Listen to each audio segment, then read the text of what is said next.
we want our Kenyans to be homeowners, right? That is what we're trying to do. We want our people to be homeowners. You say they have different issues. I'll just enumerate one or two if you allow me. I mean, first, some say, why would somebody be forced to pay the tax, yet they may not necessarily buy into the plan? That's where you're getting it wrong, because we are misleading people by telling them that it is a tax. It is not a tax. It is a saving. It is a saving and a contribution towards owning a home. All right? It is not a tax. And people, unfortunately, are called, it is not a tax. It is a saving, a contribution, right? That ultimately, even if you don't get a house, right, that money goes back to the individual. Right.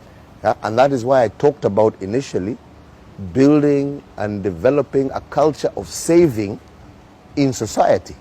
All right? Okay? Right. So when we now are out there saying that we're taxing, it's like you're taking money away from people. That's not what we're doing, right?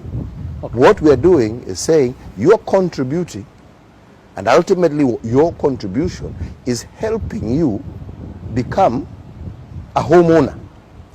Fair enough. That is what we're doing. Right. Right. So what do choice? Yeah. Sorry? It should be by you choice. See, this is where we're saying, if you say by choice, right?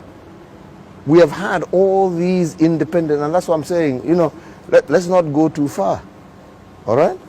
Let's not go too far. Right? I've just told you here, right? Gentlemen, we are living in a scenario where, as a country since independence, we have less than 500,000 mortgage holders. Less. I think it's actually probably closer to 200,000, right? Right? And you can do this homework for yourself, right? We have people, right? When you go and try and borrow for a house, you're given a loan for 5 years. My friend, 5 years. How do you repay, yeah? A loan for a house in 5 years? And this is what encourages all these corrupt practices.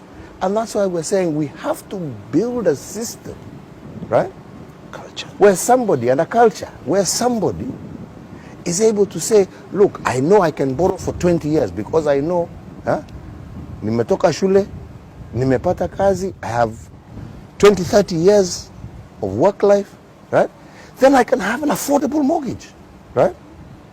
Now, if government doesn't get involved in that process, if all Kenyans don't get involved in that process, we continue with this system that becomes exorbitant. And that is why you don't have affordable housing in the country, right?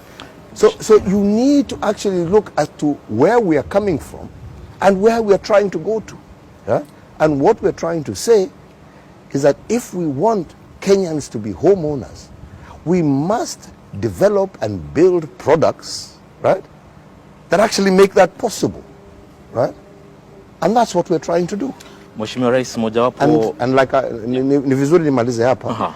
And that is why I'm saying we are not actually, even when people go to court, we're not forcing it, as you've seen. Yeah. We keep saying, kujeni tukae, let us explain to you, hivi ndivyo tunajaribu kufanya, hivi ndivyo tunajaribu kufanya, kwa sababu hii swali yako ni gani, shida yako ni gani, tunakuelezea. And the majority who have had the opportunity to be explained to, yeah, they actually begin to understand. Because you say, if you go to today's current mortgage market, as he's saying, the choice of individual, right? You tell me where you can get a mortgage today, yeah, at less than 30,000 shillings. How many Kenyans can afford that every month? And that is